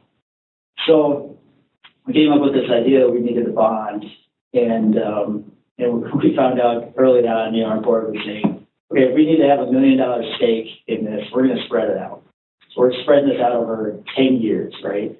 And so said, okay, let's investigate how we're going to do that. And what happened in that investigation is we came in to this concept of the Clean Water Partnership loan, and the more we started getting into it, the more attractive it got. In a sense, it is bonding. You're borrowing against future levy dollars, but the way that it functions is so handy. The first example, probably one of the biggest examples, is that we have a tough time, if we're going to do a levy out on the watershed, you have to tie benefits, right, to who's being benefited by how much in your watershed. Well, that's incredibly hard when you're talking about community or watershed type projects. How are you going to go back and specify what the benefits were to each one of those folks? And I think that there's some things that are being worked on in some GIS exercises in some of our rural areas, but we don't really have that right now. And so we're really challenged with that. We really didn't want to do this assessment of benefits. And so, the way that we're allowed to do things through watershed law is a little bit limited as well. But as we started working through that, and with some of the help from our attorney, actually, John Caldwell has been fantastic resource for us on this. He pointed out the fact that, if you go to the second page, there's a little bit of a roadmap that you can get through watershed law that lets you utilize Clean Water Partnership dollars specifically. It's pulled out of the language specifically for Clean Water Partnership, and then you go through some steps, with your resolutions and make it part of your budget, but you can acquire these Clean Water Partnership dollars and make this part of your bond. So it's clean. The hoops you have to jump through are very minimal. The staff has been outstanding to work with as far as the application. Even to the point where we have identified our 25 projects that we want to do with all this money, right? But we don't have each one of those projects ready to go tomorrow. But we have some flexibility, right? The way that we set up our work plan, it's very easy to adjust that. One of the really great things about this is that, if you're going to bond, you bond for this money, you're going to take a chunk of it, and then you sit on that money, right? And you're paying interest on that money as it comes in. But if we want a partnership, you're able to turn that on and off, right? We can draw on that money as we need it, and not until we need it. So, our work plan says that we've got $1 million that's sitting there. We don't have to draw on that full $1 million right away. We can draw on it as we need it. So that was very attractive to us, very attractive to the board as well. Before I get too far down the road, I should probably say, we are very new to this. So if I'm getting off the rails, or if I misspeak, somebody's got to weigh in and make sure I get corrected, so I don't get myself into trouble here. But the program is going to work out great for us in that everything about it is organized for us to succeed, right? There are hoops that go with everything. So it's just been refreshing to go through a process that doesn't have so many hoops that make it a roadblock for you to get through it. So to that end, I guess I'm not sure exactly which projects you guys will be working on down the road. I know that we were a little bit different in the way that we set things up, but I just encourage anybody, if that process works for any of you, to call the folks and lean on them. They've been great to work with. I'm not going to work through that entire handout, but if you guys just want to take that with you, kind of get into the process a little bit too, just to kind of spell out just how easy this thing was. Is there any questions? Sure. Are the little yellow numbers, are those where the installations are, or? Yep, we had so Cody Fox just walked into the room. He's our project manager. Cody's identified 25 projects in the watershed for implementation over the next several years. And so those are in different stages of funding, right? And nice part about this is some of them are ready to go this year, some of them are ready to go next year, and some of them are even just kind of ideas, But again, that kind of falls back to the nice And that's part of the flexibility of the water partnership, is being able to maneuver within those projects. Other questions? How long did it take to apply for the project? And through the process, how many hours did it take? Through you folks? Yeah, It wasn't significant. I don't even know. I mean, it was there's a little bit of an application, a narrative. It's a lot easier than doing a clean water fund application. You know, where we pour over every little bit of language in there, making sure that we've got it down where you guys have the flexibility, right?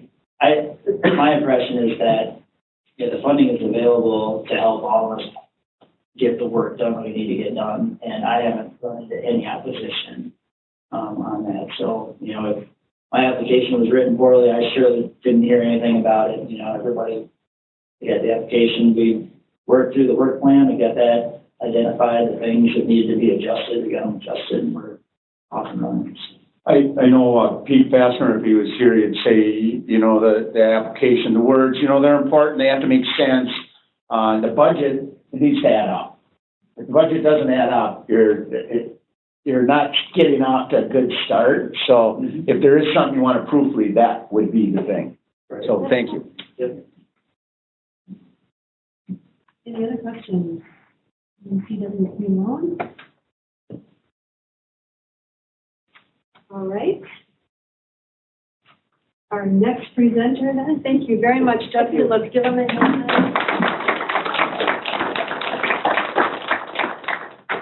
Thanks for driving all the way. All right. Okay, our next presenter is Becky Sabey with the Public Facilities Authority.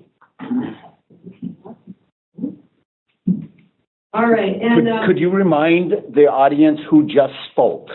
Because there wasn't a closing thing, so. yes, the speaker who just finished was Justin Hansen with the Cedar River Watershed District. And Justin did not have a presentation, so you weren't seeing anything on the screen, but he did have a handout.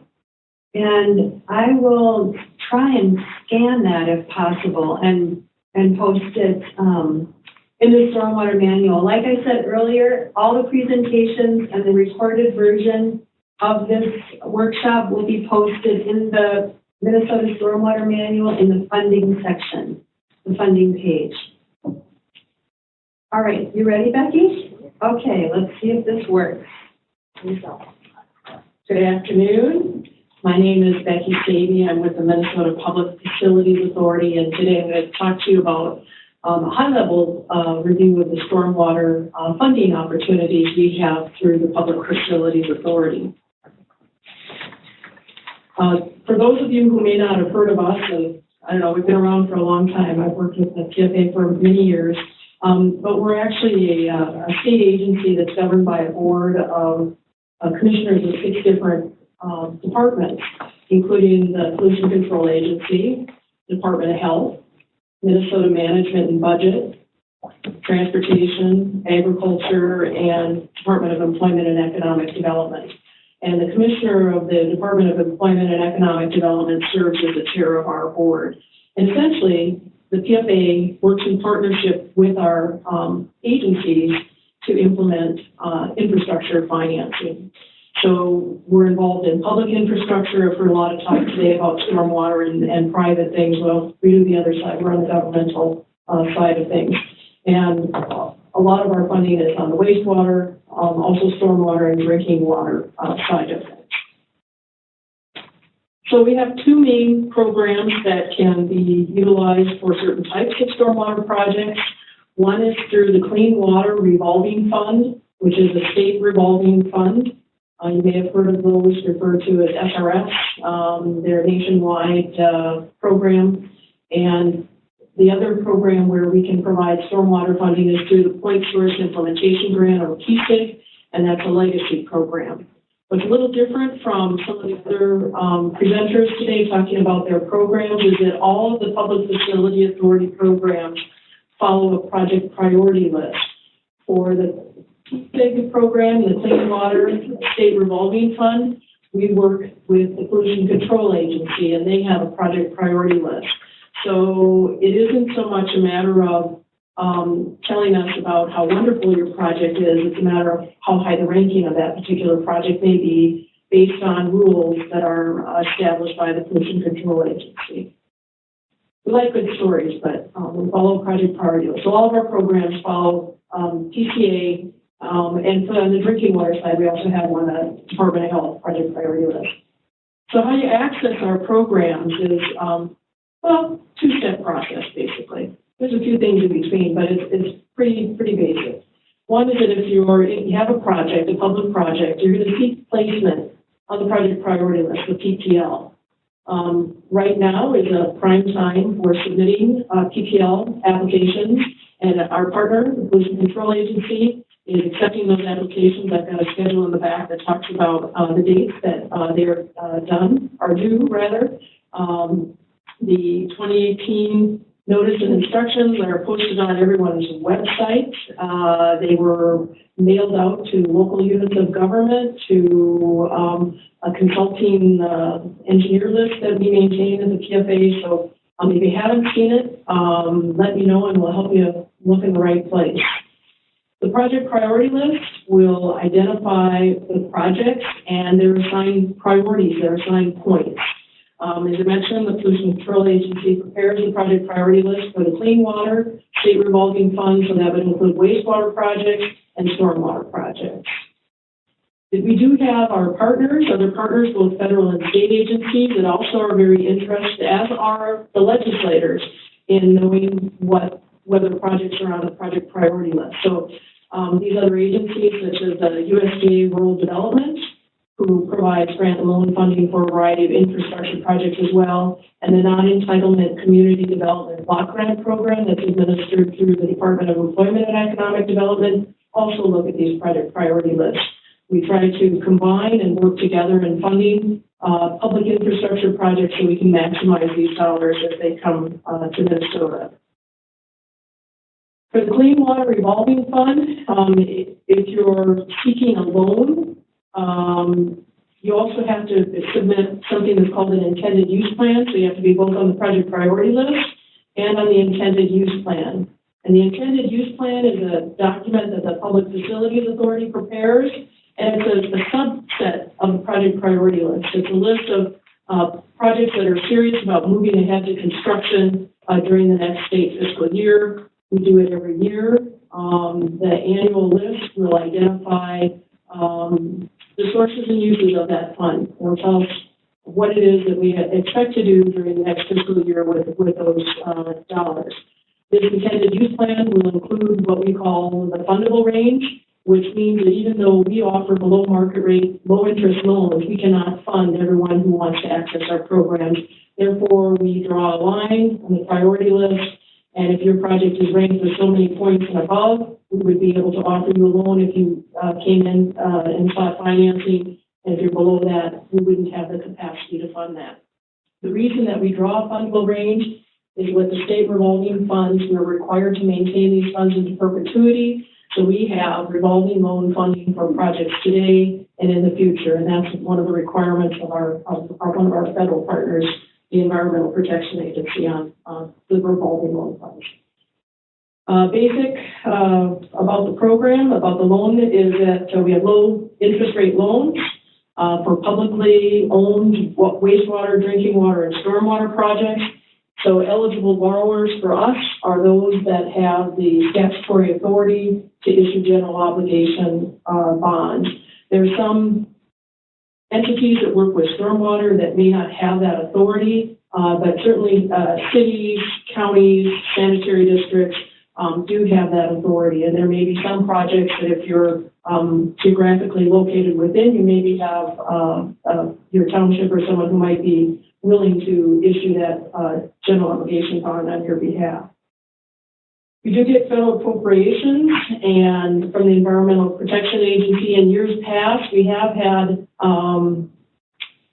a portion of those federal funds that have to be used for particular purposes, and they call it additional subsidization, which is just another fancy word for grant. And in prior years, some of those funds have been specifically required, not the additional subsidization, but some of our the money we have to use for green projects.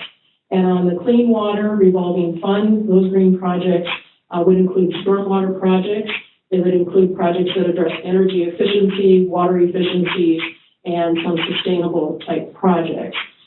We don't know from year to year whether or not those particular additional subsidization requirement will be in place. So it's something that we address every year in our annual intended use plan.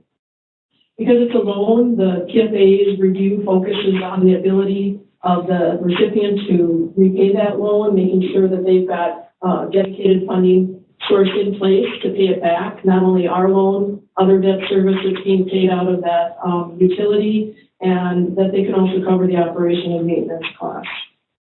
There's a variety of state and federal laws that apply to the bidding, the construction, and municipal audits as well. And because it's a loan, we want people to pay it back. We have semi-annual debt service payments. The Point Source Implementation Grant, or you may hear us call it PSIG, is a pollutant-based grant program for publicly owned facilities. And we have particular requirements that our partner PCA will determine when they review the projects. But basically it's to address waste load reduction requirements, reduce phosphorus, or other water quality-based effluent limits, or to meet a total nitrogen for land-based treatment systems. Current statute allows grants for 50% of the eligible costs needed to address the contaminant or pollutant, up to a maximum of $3 million. The other 50% can come from a variety of sources, including the loan program or something else. But it's only 50%. And stormwater projects for MS4 communities, this is where we might see some of those particular projects, but they have to include a treatment component, and Bill could maybe address some of that if there are particular questions. We have an annual application cycle for the PSIG. There'll be a notice that'll be out June-ish, early July-ish. Applications are due during the month of July. Deadlines for PCA under current statute to approve the project and have as-bid costs for them is that they have that, so they can approve that project to us by June 30th. And projects that aren't certified, would have to reapply and kind of get in line for the next year. There's an application fee with these for successful applications, not just to submit, but only if we award a grant. Various state bidding requirements such as prevailing wages and the like apply. I mentioned our 2018 schedule.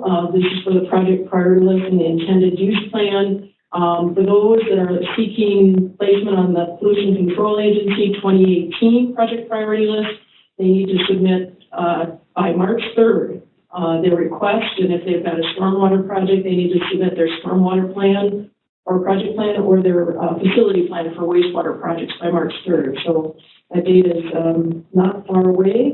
And for those seeking a loan from the PFA to get on the intended use plan, that deadline is June 2nd of 2017. So got a little bit of time for the IUP side of it anyway.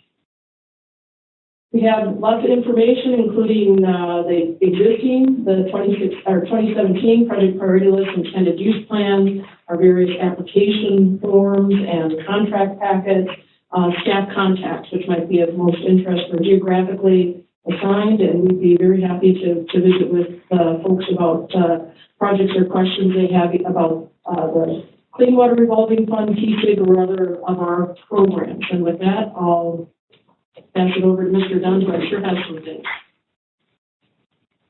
Do you have anything you want me to pull up? Yeah, you pull up Phil's presentation. So Bill Dunn again, this is really big, this is exciting stuff. You know, we have a list, it's $1.5 billion, 310 projects. There's about a dozen stormwater projects. If you look at a list like that, you're gonna think wastewater dominates the municipal need. Well, stormwater is rising, and that's why 10 years ago, the PCA decided with PFA, we're not gonna take money away from wastewater. We're gonna add it, we're gonna add eligibility for stormwater. And so that's when it became. And so right now we have a predictable system. It takes minutes to apply, right, Phil? Yeah. He's saying yes. Costs very little. It's a predictable system with stormwater because we made it so you actually have to propose green infrastructure in order to rise up to the fundable level for the loan. PSIG has been fully funded up until this point. So, but once again, you'd have to have green infrastructure to be eligible for PSIG. So really, if you're looking for ponds and pipes, you're not going to score high enough. You might get some eligibility on PSIG, but not a whole lot. But really, we're trying to target green infrastructure. And that's the beauty of stormwater is that if you're building that type, you should be able to be eligible just about anywhere in the state. If you're an MS4 with a waste load allocation, boom, you got eligibility for P6, so 50% there and probably 50% loan. If you're not an MS4, congratulations, you don't have to do it, but the loan is here to help you get there. And we're going to hear from Phil Martin from Bolton Mink, where they actually worked with a non-MS4 to take out a loan and get principal forgiveness, so they were able to put in a project. And so before Phil gets there, I wanted to point out that in the back of the room, there's something I've authored called the Stormwater Treatment Funding Matrix. It lays out the programs that PFA runs, including the ABMP program. That's run out of the Department of Administration. Last year, Dwight Wilcox presented. That program is a loan-based. And the way he says is that it's similar to the Clean Water Partnership, only it has several advantages. You always gotta love it when the other agency promotes their programs. And the advantages, government entities can go to that fund, but also homeowners and resort owners and farmers, private entities can actually go. So if you have a homeowners association that needs to replace some sort of stormwater function, ABMP could be a 2% loan opportunity for you, because otherwise you need to get through the Clean Water Partnership. You'd have to develop a partnership to pass the money through to that project, and there'd be easement issues, and it'd be all complicated. That's why it'd be better to go at ABMP. So with that, I'll introduce Phil Martin, where he'll be presenting the Wadena project that was funded through PFA on the SRF. Okay.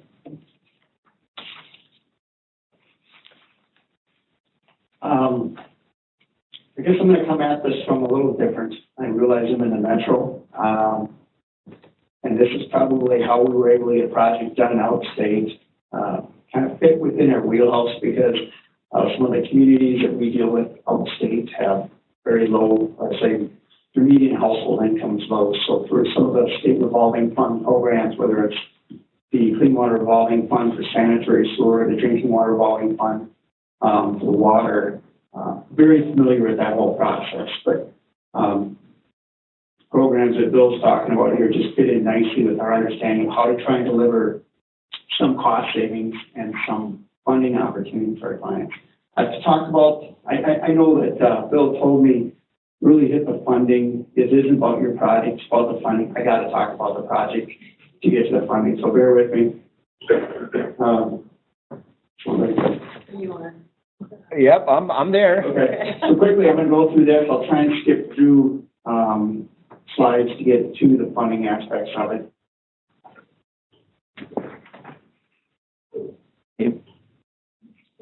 Oh, did we share? Yeah, it's shared. Yeah, but it has to be on. I had it there. Okay. There you go. Go the other way. Weird. Is it working? There it is. Okay, background. don't know if you know where Wadena is, I won't get into too much detail about it. It's out north central Minnesota. If you've ever gone to Wheatgrass in Detroit Lakes, you've driven through it, to the intersection of 10 and 71, small population. Union Creek is important. It's on the east side of the community, and the community is basically located within wetlands. So Union Creek being the only positive distribution of water away from the area is important. This was considered back in 2009. It evolved pretty dramatically from a $9.5 million project to upwards of $12.7 million. The city was ready to go in 2009, and I don't know if many of you recall that in 2010, Wadena had a EF4 tornado. So that delayed it until 2013. That's when Bolton and Mink became involved. It began construction in 15 and should wrap up this summer. This is just quickly the highlighted yellow or white areas are the national wetland inventory around the community. So Union Creek is on the east side of that basically out of Wadena. The project, typical reconstruction project in many communities, maybe not this size, but 35 city blocks, sanitary sewers old, water mains undersized, storm sewer collection system. When this was initially looked at, again, I don't think they realized the depth of what they were getting into. Also, then we had to replace streets. Total project cost, $12.7 million estimated. This is, again, the project extent. Just want to point this out because this is the southeast part of the city. That's the name of the project, Southeast Wadena Reconstruction Project. The city of Wadena in the past had decided that they were going to do projects 1/4 of the city at a time, which is really kind of crazy because it really disrupts the community for multiple years at a time. Again, Union Creek is along the east side of this yellow outlined area.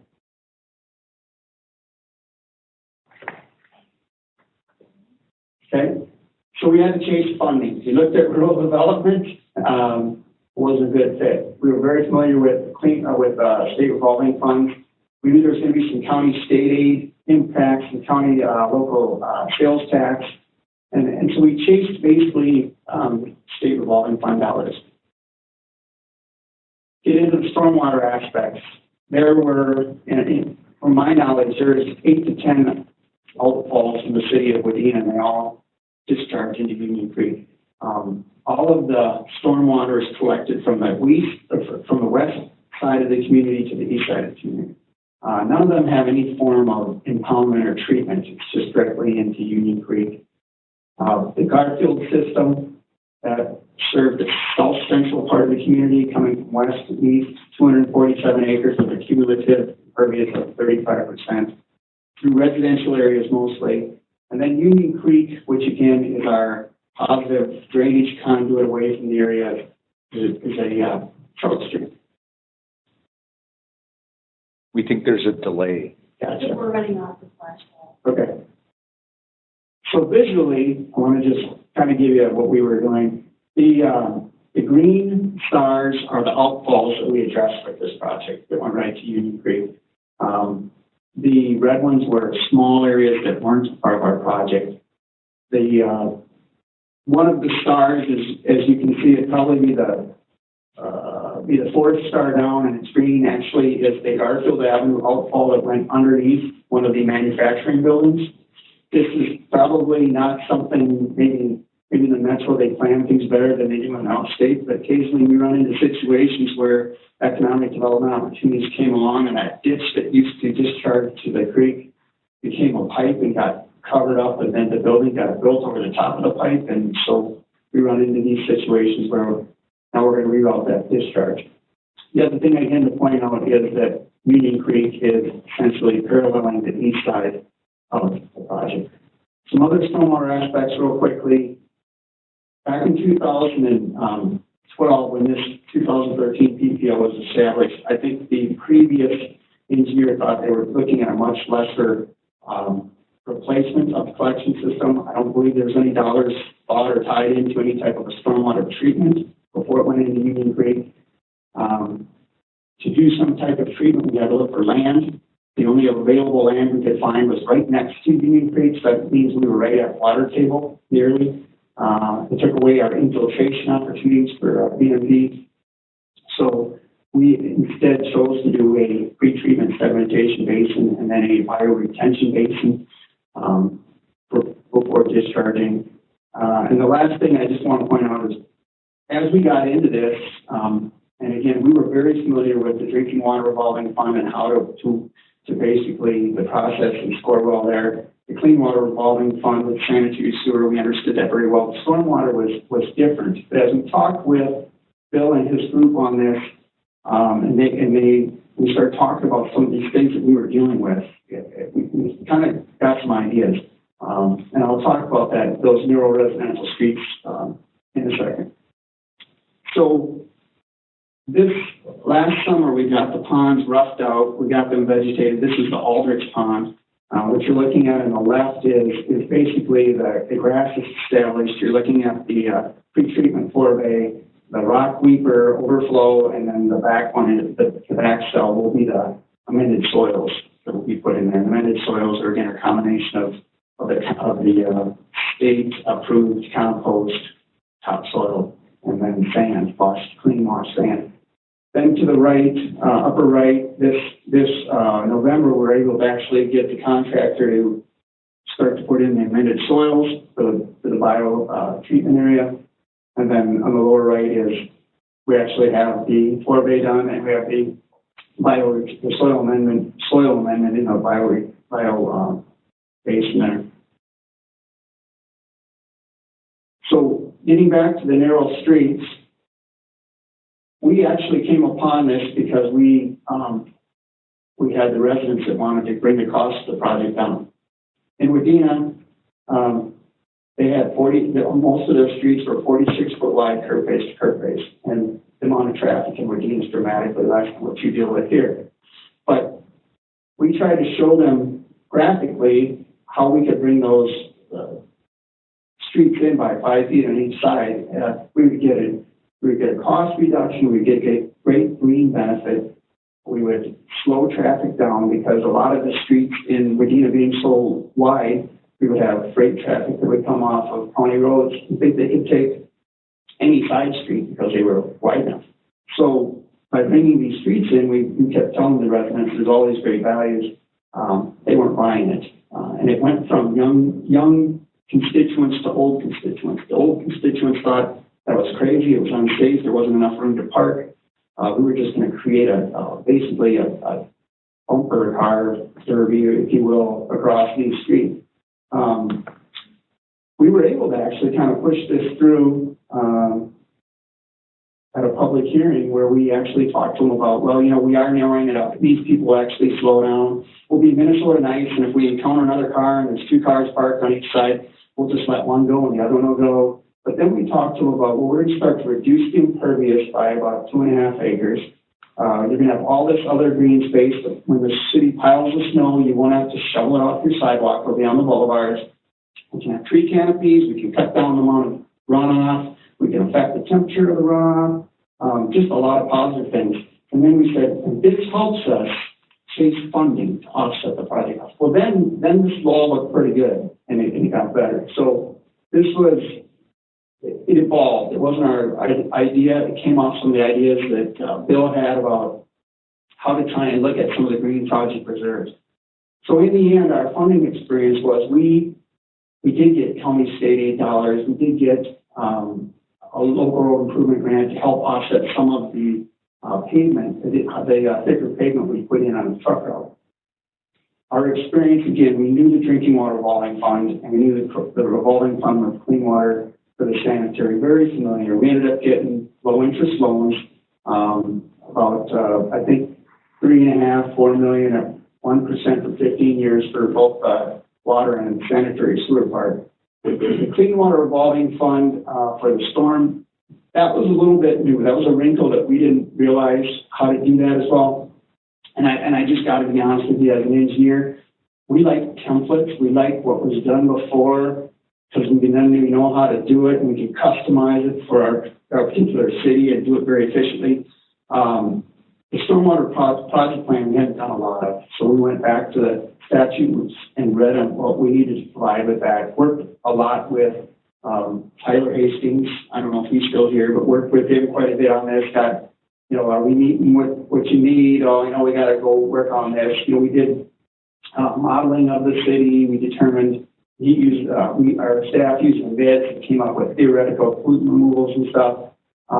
You know, you have the added step of a public hearing, which again, if you're doing the sanitary sewer part, you're already doing environmental information worksheets, you're already doing a public hearing. You're going through and making sure you don't have any historical or properties or things like that. Anyway, so it was another step. I think it was harder for us, at least in my office, because we hadn't really done it.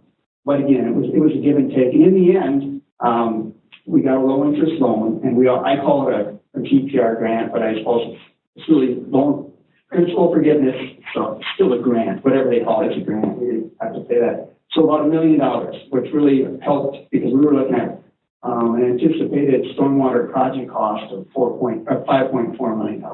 So very important to the overall cost of the city. And again, our experience with the agencies was good. It was give and take. It was we didn't know exactly what they wanted. They helped us get through this, and in the end, our client got the benefit of it. So that was the most critical thing. So the lessons learned, I guess, from our standpoint, in my standpoint, is not to be afraid to ask dumb questions. As we started to talk about stormwater funding through Clean Water Revolving Fund, I really thought we didn't think that was going to be much of an opportunity for us. And as we talked to Bill, saw Bill at various sessions where they were trying to peddle the Clean Water Revolving Fund and stuff. You know, he's like, I really think you guys have something there, and that probably gave us just enough push to keep going further and further. And you know, that helps you make a decision. The other thing then is what we learned on this is city decisions don't really happen as quickly as maybe the agency wants. You know, in municipal government that I deal with, if you miss one council meeting, you wait 30 days to have another one. So what we found was the agency within reason could be flexible. We needed something done by a certain time. We needed a public hearing done. They're like, well, get it done as soon as you can, realizing that our council's only met once every 30 days. And then my final takeaway, and again, there's no magic in getting funded. That either the projects fit the program or they don't. It doesn't mean that you stop after you get the first sniff of a project or a program. It's really the key is identifying how you can make that program work for your project. You know, what we needed too was we needed to support the city. Just to take you back to our stormwater project, I think technically we were reducing the amount of impervious. So I don't think we were required to do any type of treatment on that outfall. I think we could have stepped back and said, our impervious is not getting any greater, so that's going to cost dollars. But I think the city was supporting the idea that it's just right to treat this water before it goes into Union Creek. And it helped that we thought we were chasing dollars. We knew we wouldn't want the loan, but getting the grant was for the principal forgiveness was really helped across the board to the city to accept that, yeah, you know, really do feel good about what we're doing, as well as fiscally and go back to residents and say, we did chase the dollars, we did get some. They still have a lot of skin in the game, but they got something. And then honestly, it's luck and timing. You know, if we go forward with our project, and if we haven't scored as high on the sanitary side to be in that fundable range, or there's 5 projects that all want to kick off the same time we do, and they basically take all the dollars, now we're just not there. So that's our project in Wadena. We did get dollars out the state, and it helped us out a lot. The process isn't horrible. It's very similar to the other state revolving fund programs. It's just a little extra work, but usually it can be done. Just ask questions. So I'll answer any questions you have. Otherwise, I'll sit down.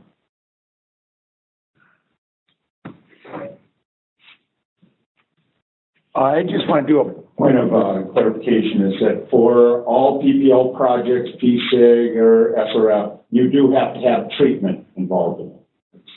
structural permanent stormwater treatment. And then lastly, we've heard a lot about the loan, you know, four-letter word. It's not as good as a grant, right? Well, actually it is. Becky's interest rate is so much better than what everybody else can get. There's about a 15 to 20% improvement. So by using the loan, you got an additional discount. Right. So it's like $1 million project can be 800 to 850 because you save that amount of interest.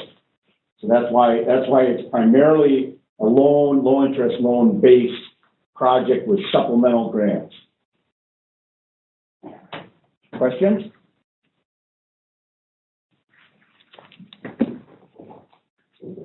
All right, let's thank our speakers.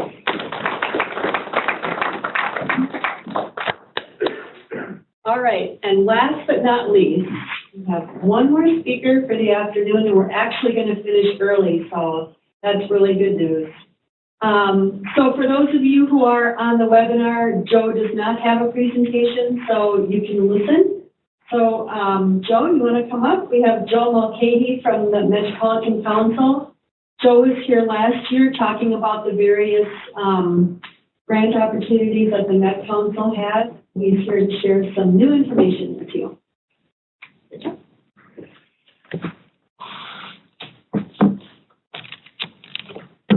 Thanks, Ann.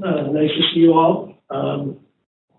In 2016, the Metropolitan Council had $1 million available for small stormwater grants.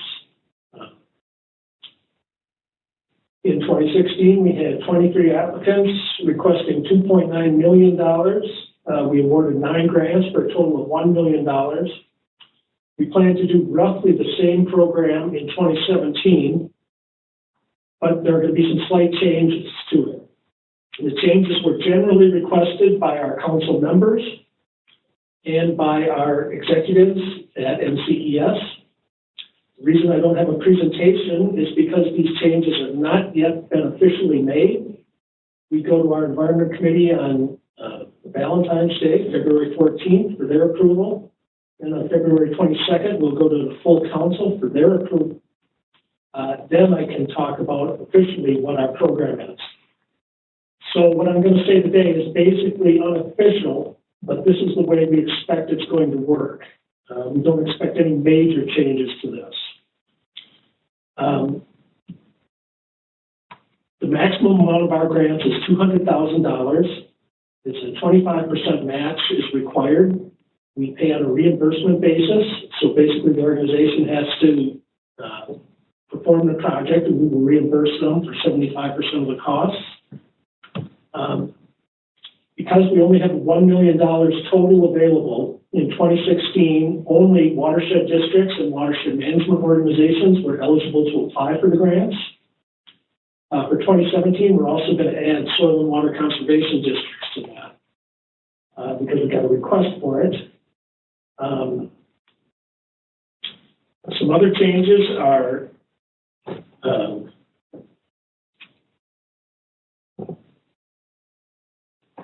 for each project will be required to do a final report that lists lessons learned from doing the project and also quantifies the environmental benefits of the project. On the application, the applicant is going to have to list whatever way they propose to quantify environmental benefits of the project. We have no specific way, but there are ways, the NIDS calculator, there's models, there's plenty of ways you can do it. But it's going to be required. One thing, basically, last year we were looking for innovative projects that can serve as visible demonstrations for other communities, have a good educational component, that are construction ready with no big delays. We're basically looking for implementation projects, not studies or research projects.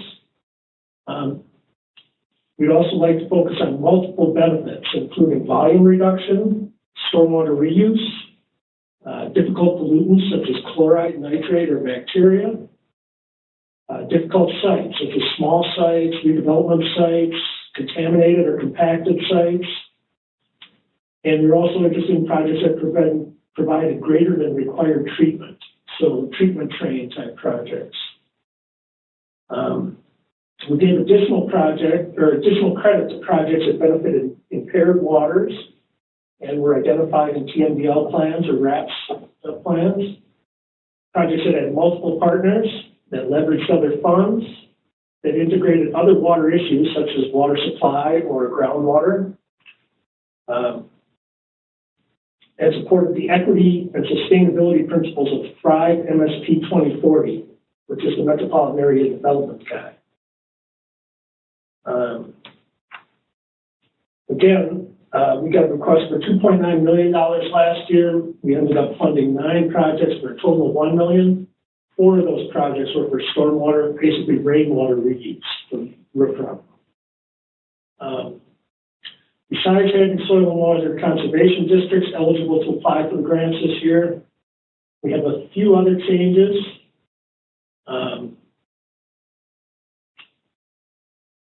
One is going to be that any organization that submits more than one application is going to have to prioritize those applications by merit.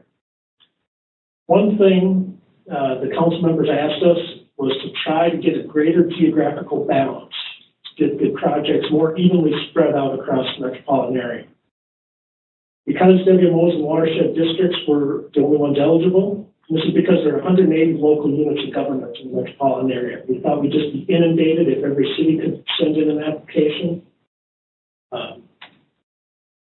So what happens is the most active watersheds with the biggest staffs and frankly that generally focus on the core cities who have staff and have projects available in a lot of area, they applied for most projects.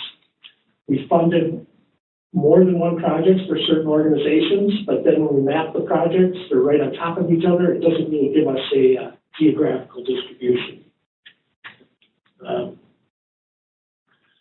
So the way it looks now, we're going to go, we should get approval for the process on February 22nd. We will notify the cities and the watersheds through Gov Delivery, which is a organized email system that goes out to all cities and to the watersheds. And the availability of grants probably March 13th. There'll be a 4-week application period, so applications will be due March 28th. Then all the applications will be basically ranked by an internal committee of ES employees and community development employees at the Met Council. We will make a recommendation. That recommendation will go to management at the Met Council. They will review it and maybe edit it. Once they have it finalized, we will run it by metro cities. It's just an information thing for us. We inform them and make sure they have no huge problems with any of the recommendations. Then we plan to go back to our Environment Committee on May 9th for their approval, and on May 24th for approval for full council, and we will notify all applicants either way by May 30th. Again, we have about $1 million available. The minimum grant size is $10,000. The maximum is $200,000. One thing our management asked us is to make the primary criteria innovative methods or practices to treat stormwater. In fact, they wanted that as a pass-fail criteria. It's probably not going to be a pass-fail criteria, but that is the one that's going to have the most points. What's innovative to one person might not be innovative to another person. Again, we funded 4 reuse projects last year, so is that still innovative if we get applications for that this year? We have a number of other criteria, multiple benefits, easily replicated, strong educational component, construction ready. So we'll award points for all of those additional criteria, and those are the few tiebreaker type things to try and give higher rankings to certain projects. So I'd encourage any of you to work with your watershed district, WMO, or soil and water conservation district and submit an application. If you're worried it's not innovative enough, submit it anyway. Our application is basically 2 blank pages, and you can attach additional pages of maps and diagrams, but we don't want to get a 100-page feasibility study or anything like that. We want to make it quick and easy to review for the committee. Again, we encourage all the cities to work with their watersheds to submit projects. I guess that's about all I really have. So, if there are any questions, I'd be happy to try to answer them. I would just like to add to that. Last year we did this workshop and I revised this handout on the back from last year. And Joe, I don't know, your email is correct here, but I don't know if that's the right website or not for the water efficiency grants. I just copied it from last year, so I don't know if that's right or not. But where would people go for more information other than your email address? I would go to that watershed, or to that website you have listed there. Actually, the water efficiency grants are for water supply, and they're to, the money is passed through the cities so that cities can give cost share to residents to buy efficient fixtures and irrigation control systems.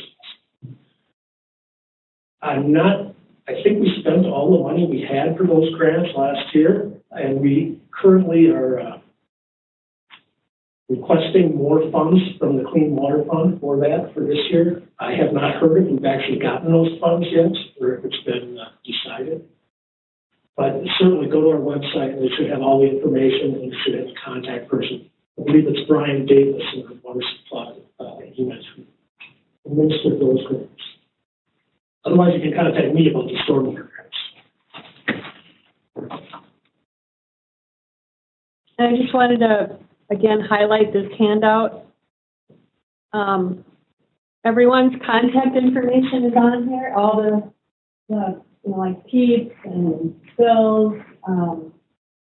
There's also, last year we had Dwight Wilcox from Department of Ag talk about Ag BMP loans, and there's relevance there for stormwater projects. And there's Marcy's contact information. So please take that handout with you. Again, that'll be posted along with all the presentations and everything in the stormwater manual.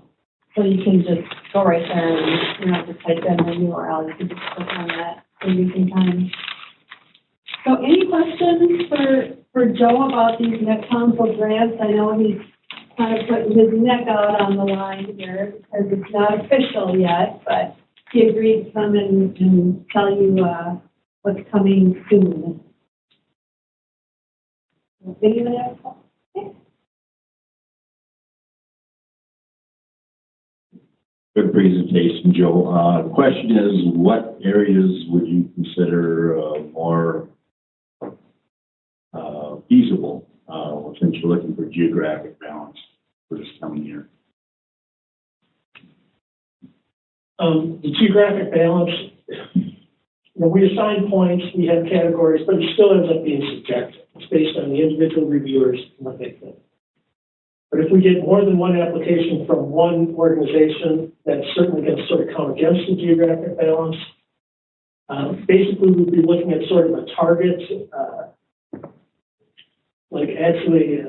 a target as you get further out from the bullseye, you'll get several more points, further way out from the core cities, basically. We would consider stormwater reuse, iron-enhanced filters, anything that deals with nitrate or chloride or bacteria. We would all consider those innovative projects, and we'd really like to see some innovations in dealing with difficult pollutants. Again, these are small grants, but sometimes they're good for redevelopment sites where you actually aren't required to do anything if you aren't increasing impervious surface, but you want to do something. We'd like to put something like that in. Basically, we want to encourage the cities and the watersheds to address the areas where they think there's most need that don't fit other grant programs or other financing.